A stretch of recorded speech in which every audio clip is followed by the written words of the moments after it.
Good morning, class. Please stand up for the prayer. Good morning, please. Let us pray. In the name of the Father, the Son, and the Holy Spirit. Our Father, Our Father, who art in heaven, hallowed be thy name. Thy kingdom come, thy will be done, on earth as it is in heaven. Give us this day our daily bread, and forgive us our trespasses, as we forgive those who trespass against us. and lead us not into temptation, but deliver us from evil. Amen. In the name of the Father, the Son, and the Holy Spirit. Amen. Good morning, UNFC. Thank you, Maria. Today, we will now continue to discuss the unfinished discussion last meeting because we ran out of time.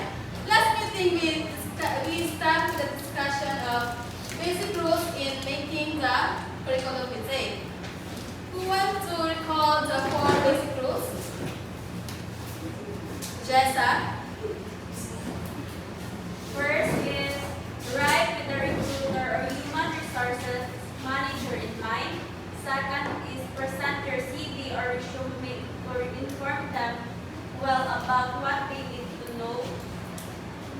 Third is a well-written CV or resume limits the chance of not selecting you. Fourth is CV or resume are the most important documents needed in job screening. Thank you for that, Jessa. Can you give your insights with what Jessa shared a while ago? Barry? Yes, I can. Yes.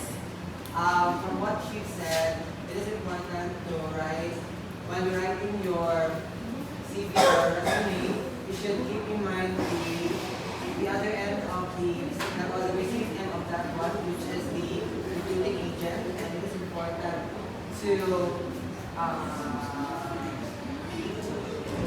prepare all the needed documents for the screening. Thank you for that, Barry. You may add, Lanaline. All I can add, is it's really important to have a complete CV or an application letter that talks about all your educational background, and you need to, when you apply for a job application, you need to get that CV or application letter that is correlated or relevant to your skills. So thank you for that ideas. So is there any questions about basic rules in making a curriculum vitae? None, ma'am. So now let's proceed to another subtopic, which is the difference between the resume and the curriculum vitae. So in order to see the difference of these two, you will just see their length, focus, and their layout. So please read, everyone. Left. A resume is short, 1 to 2 pages, while a curriculum vitae is more than 2 pages. Purpose. A resume is for quick job applications. A curriculum vitae is for academic, research, or international applications. Layout. A resume is flexible and customizable. A curriculum vitae is personal and detailed. Thank you. So, in this information, how many pages does resume have? One page, Juliana. So the resume is composed of 1 to 2 pages. How about the curriculum vitae? Roani? More than 2 pages. Yes. Thank you. So, what is the purpose of resume? Riza? Purpose of a resume is to have a quick job applications, and also it is easier for the employer to know about you and your achievements. How about the curriculum vitae? Jaya? Since the resume is used for quick job applications only, the curriculum vitae is for academic, research, or international applications. So it means it is wide, that its purpose is wide than the resume. Thank you for that, Jaya. So, in terms of their information, of course, their purpose, if you're going to apply in a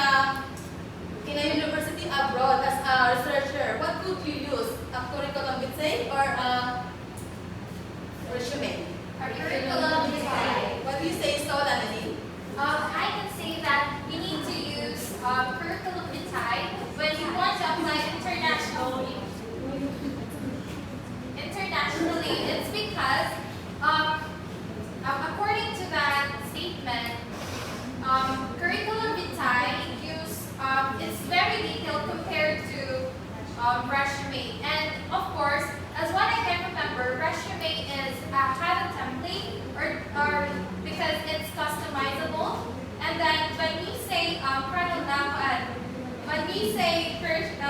curriculum vitae, it is very broad and chronological, which is really important when you want to apply it internationally. So very good, Lanilin. Please give the clap for Lanilin. Please clap for me. 1, 2, 3. Okay. So in short, resume is just a quick summary of your information, while your curriculum vitae is contained with your full information. Understood? Yes. So in order to have the strong CV, or curriculum vitae, it should have this important information. First, please read Micah. First, areas of interest. This section lists the professional fields or topics you are most interested in, especially those related to the job you're applying for. Please explain what Micah read a while ago, Liza. So, according to Micah Daniel Bago, the section areas of interest is the section where the list of the professional skills or the topics you are most interested in, especially those related to the job you're applying for. Thank you. Thank you for that, Liza. So, because of this information, employer may know your passion and focus of your areas that you align to their company needs. Second, please read Rian Caroline. Next is education. This part shows your academic background, schools you attended, degrees or diplomas earned, and the years you graduated. Thank you. And for the third, grant honors and awards. This section highlights the scholarships, recognitions, or awards you have received. And for the fourth, please read it. Publications and presentations. This section lists the books, journal articles, research papers, or presentations you have written or written. Is there is stand up? This information here was really important if you're going to apply as a researcher in a company. Right or wrong? Right. Why do you say so? Because in writing a curriculum today, it is very important that Okay, you may help. Can you repeat the question again? So with this information you have, if you're going to apply as a researcher in a company, would this information help you to success in that application? Okay. So for me, ma'am, it's really if you want to apply being a researcher, it really needs publications and presentations in your curriculum vitae. It's because why can't you do this job if you don't have any experience about that field? So Yes. Do you agree with what Lanilin said a while ago, Channeling? Yes, ma'am, I agree. What do you say so also? Because publication and presentations are important, as what Natalie said in research application. Thank you for that, Channeling. And for the next, employment and experience. Please let everyone read. This is one of the most important parts of a curriculum vitae. It shows where you have worked, the position that you held, the tasks you performed, and how long you worked there. So if you have a diploma, and you don't have the experience, does diploma matter? Why? Because you're in Philippines. Stand up, please, Minnie. Yeah, because here in Philippines, when you find work, even if you are fresh graduate, one of the requirements is you need to have Yes.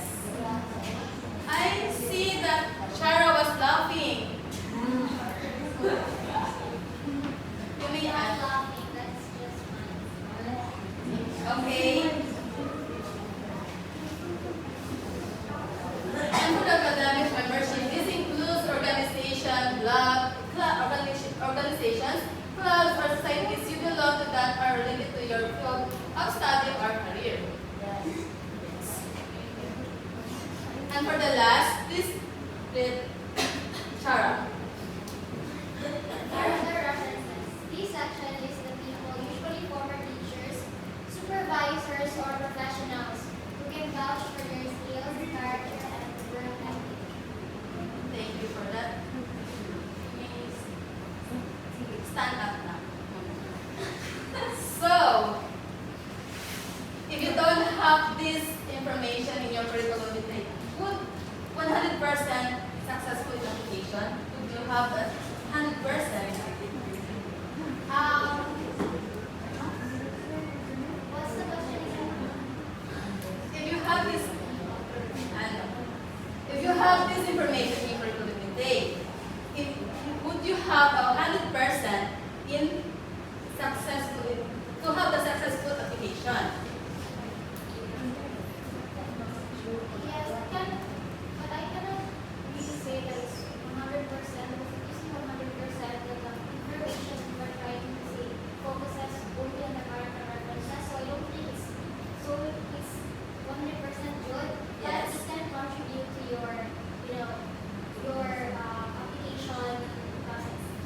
So, do you agree with Chara said, just Mary Joy? Why? It is important. Motivational.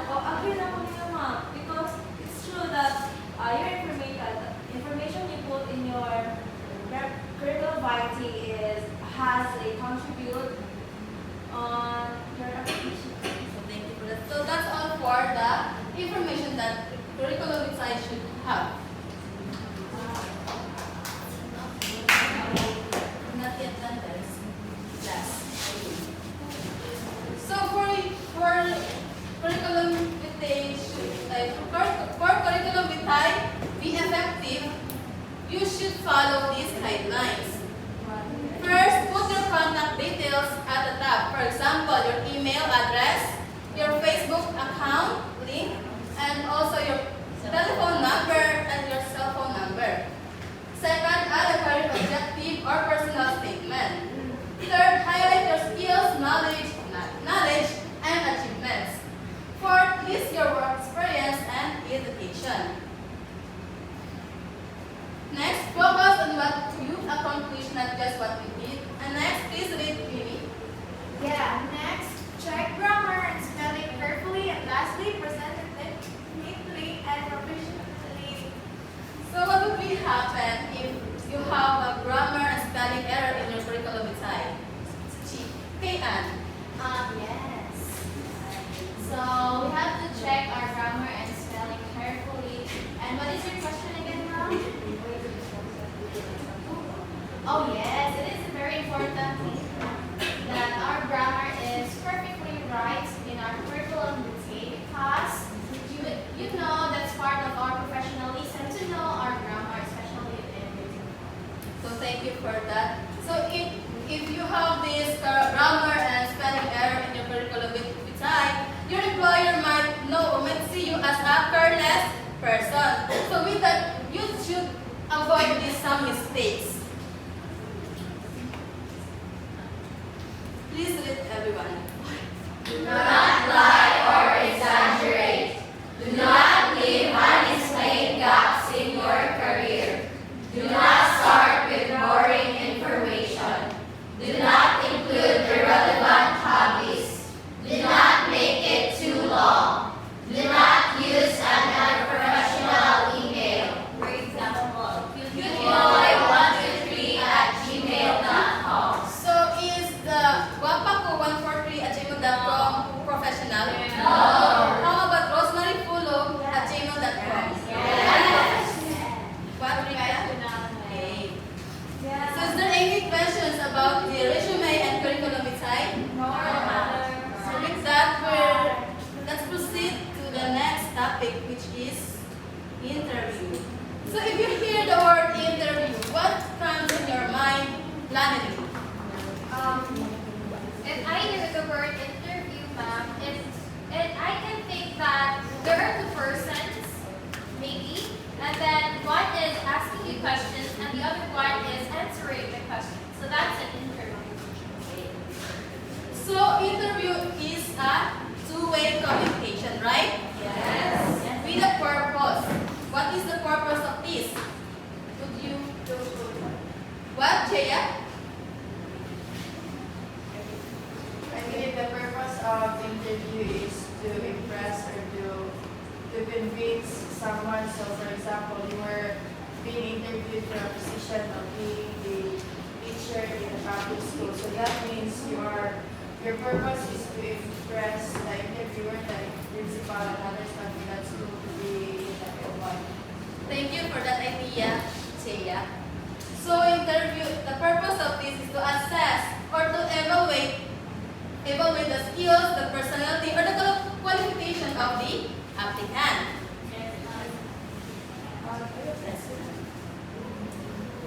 But an interview also can be face-to-face and online platforms. But now we're only tackle the online interviews or online platform interviews. Listen to it, everyone. Many companies now use online interviews because they are cost-effective, save time, and applicants don't need to travel. Do you agree with this statement? Yes. Right. Okay, Beruela. As it's stated there, because they are cost-effective, save time, and applicants don't need to travel. Yes, Beruela was right. By online platform interviews, you can save money, time, and effort. But you should have this signal or the connection. Yes, correct. So according to Alison Doyle 2019, in order to have a success interview, you should she suggests this all. Please read. Download the required app early. Create a professional username. Dress professionally, even pants and shoes. Clear your workspace and background. Stay in a quiet place. Have your resume beside you. Smile. Look at the camera and listen carefully. Test your webcam and microphone before the interview. So what would happen if you download the app that you use to interview before 5 minutes before the interview? What would be happen? Okay, Barry. What would happen if you downloaded the app Before. late or Yes. before, or like let's say 5 minutes. 5 minutes before Yes. the online interview? I think the purpose of having it downloaded earlier is for you to be familiar with the interface and the tools and everything about the app. So if you are unable to download it earlier, the tendency would be you are unfamiliar, so the tendency would be maybe you don't know how to open your microphone, how to open your camera, you don't know how to raise your hand, and then that's it. Thank you for that, Barry. And also, what would happen if you use the unprofessional name in emailing that when you send an email to an employer? Okay, Juliana. Okay. When you use an unprofessional name when you email your employer, there's an instance where they will have an impression that you are not capable of the job. Thank you for that. That's correct. So now let's proceed to the virtual meeting. Is virtual meeting same with online? Same with interview? Yes. Why no? Yes. No. Okay. Chara. So when you say virtual interview,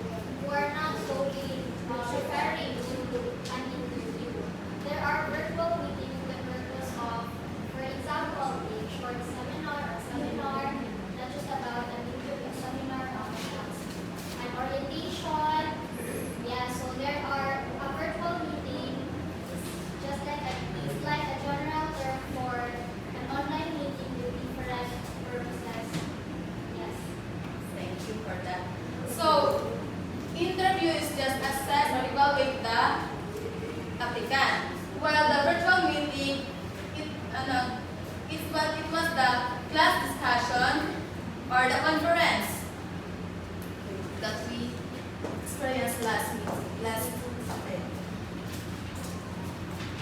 So, with the virtual meeting, it has their three benefits. Convenient, wherein you can join from anywhere, but you have this connection. Time saving, it doesn't mean to travel. Cost effective, no venue or transportation cost. Yes.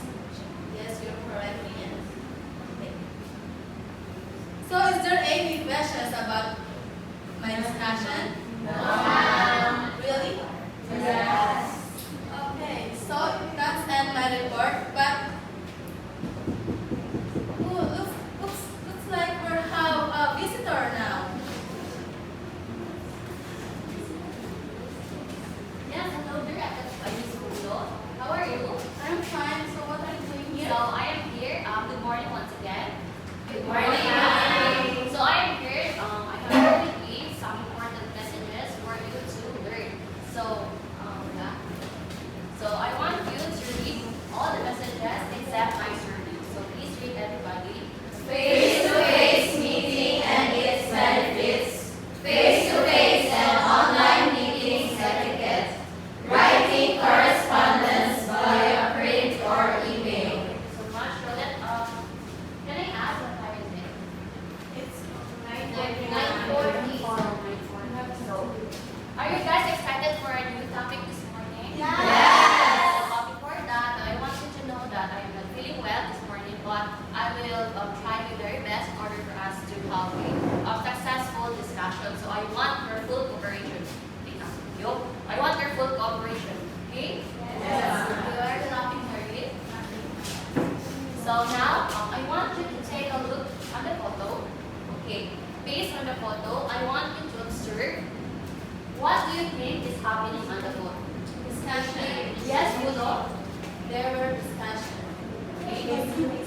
Okay, they're having a discussion. So when we say they're having a discussion, it means that it happens during a face-to-face meeting. So now we will be talking about face-to-face meeting and its benefits. But for that, let us know first what face-to-face meeting is. So do you have any idea what is face-to-face meeting? Yes, Liza. Face-to-face meeting when face-to-face like this. Okay, that's right, no? If we talk about face-to-face meeting, it is when people meet in person at the same place. So like in the office, coffee shop, or conference room. Next is, do you know that a face-to-face meeting has its own benefits? Yes. Who can give one? Yes, Juliana. Okay, one of the benefits of a face-to-face meeting is there is a low chance of misunderstanding. Okay, so misunderstanding. Let's see if what Juliana have said is correct. So now let's tackle first the first benefit. So we have here better communication. Why do you think, Shara, if we have a face-to-face meeting, we could have a better communication? When you have a face-to-face meeting, you are able to express what you want to express. You are able to share what you want to share. And then in that specific session where you are having everything face-to-face, there is a low chance of misunderstanding due to misheard words, something like that. Compared to an online meeting where there's a tendency of seasonal problems or technical errors. So according to Shara, that we could have a better communication in face-to-face meeting because we can clear our thoughts very well, right? Yes. So a better communication, it incorporates with body language, gestures, and facial expressions that could help us avoid misunderstanding. So meaning, it is not just very words. It is incorporated gestures, emotions, and etc. Okay, understood? Yes. Okay, now let's proceed to the next. We have here professionalism. Yes, Micah, why do you think if we have a face-to-face meeting, we could achieve professionalism? Yes. So I think we can have professionalism in a face-to-face meeting because we can see each other in person and Yes, yes, you're right. If we're talking face to face, we could achieve a full cooperation, right? By just doing a brainstorming or planning. So participants are more focused and disciplines, and instructions are fewer. So understood now? Yes. So let's proceed to the next.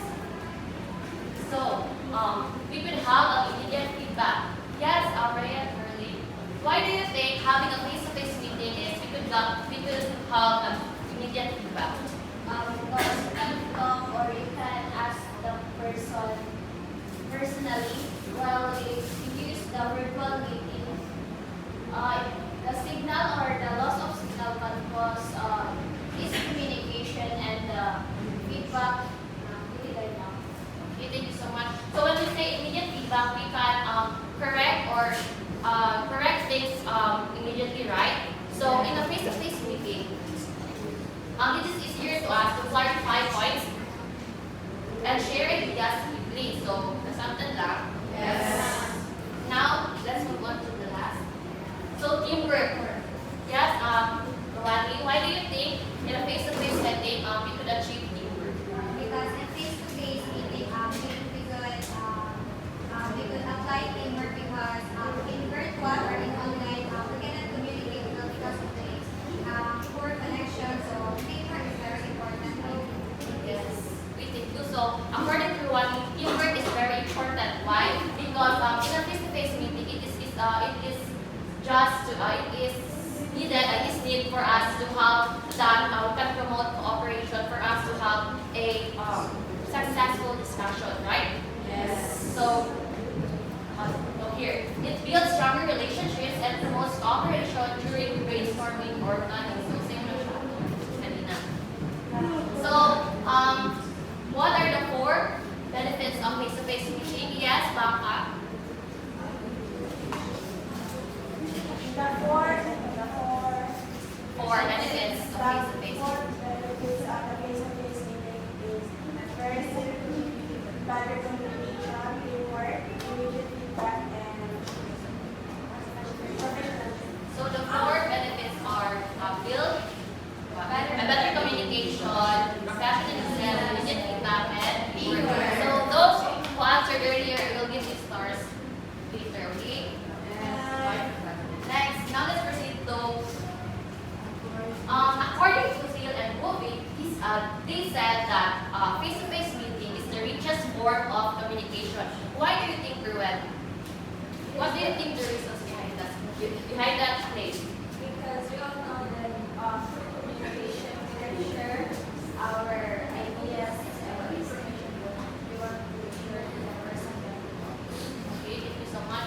So according to Phil and Bobby, face-to-face meeting is the richest form of communication because it is personal. When we say personal, we can connect emotionally with the person we are talking to, right? Yes. Next is it gives immediate feedback. So in face-to-face, we can directly correct things and ask additional questions if we can really understand what we are trying to convey. Something like Yes. It uses both verbal and non-verbal cues like tone, gestures, and facial expressions. It also shows the emotion behind the message. So if we are talking to the person personally, we could say that other person is happy, other person is sad. Not just like for example online, it's like I'm happy, but you cannot see if that person is really happy because you can see her eyes. You have no idea what her body gestures are, right? Yes. Next. So take note that, what's that? Take note that psychologist Emeritus Albert Mehrabian studied how people understand messages when they talk face to face. He found that communication is not just about words. It's also about how we say them and what our body shows. So here's what his research revealed. So Mehrabian says that only a 7% just very words, only a small part of what we understand comes from words people say. Like for example, so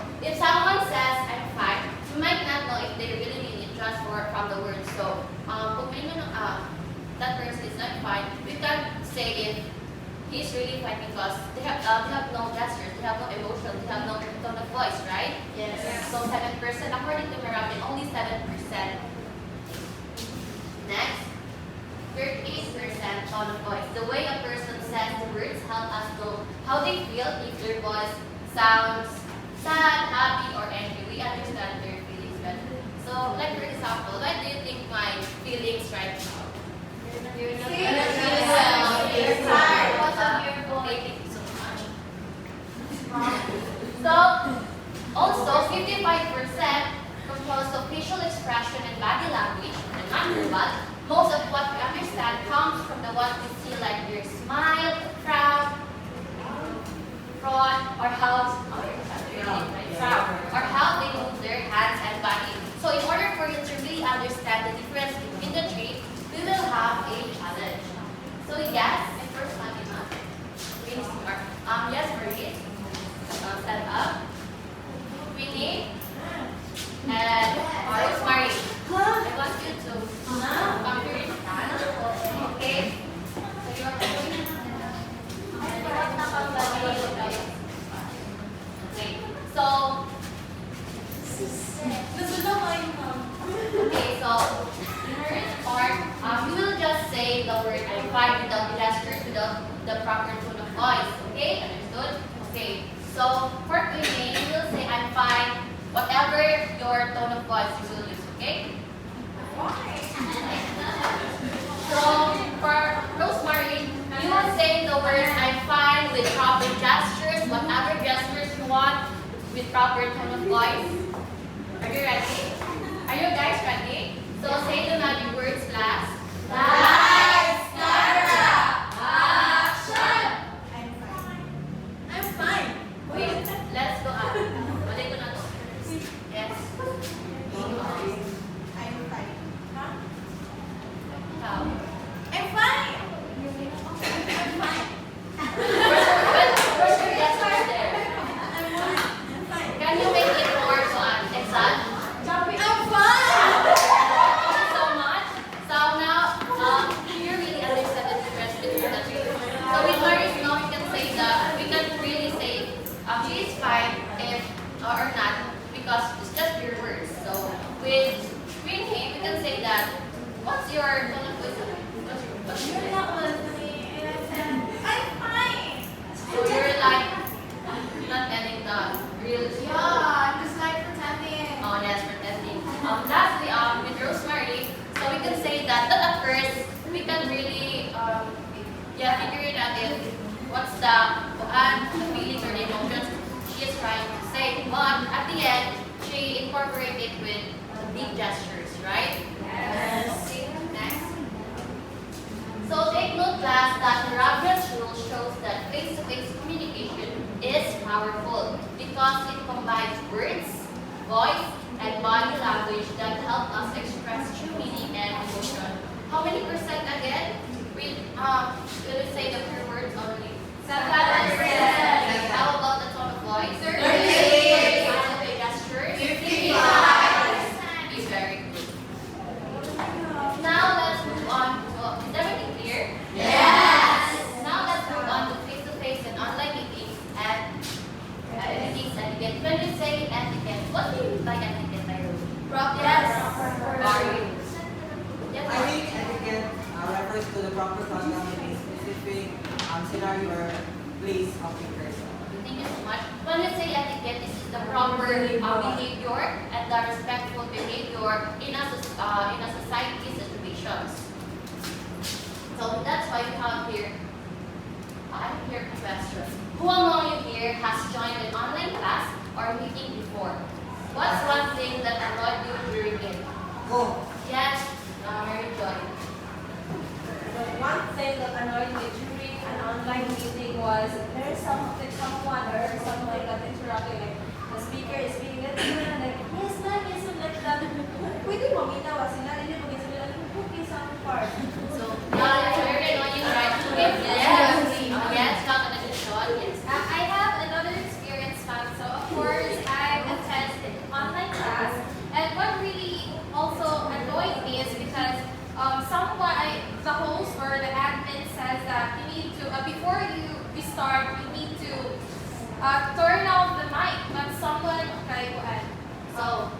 you so much. So it is very important to us that to know the different virtual. I guess. Yes, you wanna add? Okay, the importance of virtual and so we have here. So we have to take note that both face-to-face and online meetings require proper behavior to keep things professional and productive. Yes. Do you agree? Yes. Yes. I'm referring to you. Yes. Why? So, I'm agree to face-to-face. What is your question again? So do you agree that both face-to-face and online meeting require proper behavior? Yes, ma'am. It is both face-to-face and online meetings are required to have a proper behavior because it is part of our professionalism to show to other people that we are well-respected person and professional. Yes. We should show yes you may. We should show proper etiquette in order for us to have a professional and productive discussion. So we have here 7 virtual meeting etiquette rules. The first one is know your surroundings. Why do you think there is a need for us to know our surroundings before joining virtual meeting? Yes, Larry, you're raising your hand. Yes, ma'am. So it is important to know your surroundings. Since for example, you are about to join a very important meeting and your surrounding is very noisy. So you need to adjust and find a place quiet. And also if your place is not or does not have a good connectivity, so you should find another that is having stable internet. Thank you so much. So Mari is right. So we have to know our surroundings first before joining virtual meeting in order for us to have a clean and well-lit place. And we can avoid messy backgrounds and loud noises. Right? Yes. Next. Dress appropriately. So it is really necessary for us to dress appropriately so that we can focus on the speaker and really understand what they are trying to convey. So mas focus ato paan kay. Yes. So that's right. So dress as if you are in a real meeting, neat and presentable. Listen carefully. So we have to carefully listen because what's the point of joining a virtual meeting if we just take it for attendance? Diba? So sayang sa load. Sayang ang load. Hindi sa tamanino. Right? So take the opportunity. So focus on the speaker. Avoid typing or scrolling. Take notes instead. So if na yung mga level time nira, you have to set aside that first. And tignan na nga, nakapag meeting or what, makasabot na na sis. Next. Unmute your microphone when you wish to talk. So this is what Ladin have said earlier, right? So we have to unmute our microphone in order for us to avoid what? Distractions. What else? Yes, interruptions. So kindly read Rika. Unmute your microphone when you wish to talk. Keep your mic off to avoid background noise. Unmute only when it's your turn to talk. So it is necessary for us to unmute our mic. So that is speak clearly. So If the moderator or the host call us, call our attention, we have to introduce ourselves first and then speak properly, speak politely. Next, no food please. So, Jaya, why do you think we have to eat our breakfast or eat our meal first before entering our virtual meeting? Aside from it will boost our energy, when you avoid eating when you are having a meeting, discussion, or conference, even if it's virtual, it will reflect in our professionalism. Yes, thank you so much, Rhea. So if we are about to join a virtual meeting, we have to make sure that we already are breakfast or meal because in order for us to have that energy to participate, right? Yes! So eating looks unprofessional before joining. So lastly, remain seated and stay present. Diba? We have to really focus, guys. Sayang kayo, upload it really good naman ginaw. So, ako na siya i-grab ang opportunity nga. Kani ganahan ko maminaw, ganahan ko makahibalo sa ganahan i-convey sa speaker, kay kalat skip notes, ano ba yan ang tuloy? Nado. So, avoid multitasking or browsing other apps. So, kung nakakita nyo yung mga data type, set aside sa primary, Sarah, o set aside sa number. So, is everything clear? Yes. Okay, now let's proceed to writing correspondence via print or email. So, business letters are formal messages used to communicate between companies, clients, or organizations. So, the importance of it is to create a permanent record, show professionalism and confidentiality, deliver clear and respectful message. So, according to Campbell 2017, their main parts include this written one, Date and senders address, recipient address, salutation, body, and closing paragraph. So why do you think there is a need for us to ensure the accuracy in writing a business letter? Yes, Barry. It is important to make sure the accuracy when writing a letter is important since the purpose should be for the purpose to be achieved. This is important for accuracy. So wala nang paligoy-ligoy and no wrong information. Yes, it is necessary for us to ensure the accuracy is because so that we could have a clear and correct information and we can avoid mistakes and confusions. So the introduction should be short and state the purpose of the letter. The body should explain the details in a logical and orderly way. The conclusion should be brief, thank the reader, request actions, or add important information. So we have here example of the business letter. So if you want to know, so please. So that would be all in 9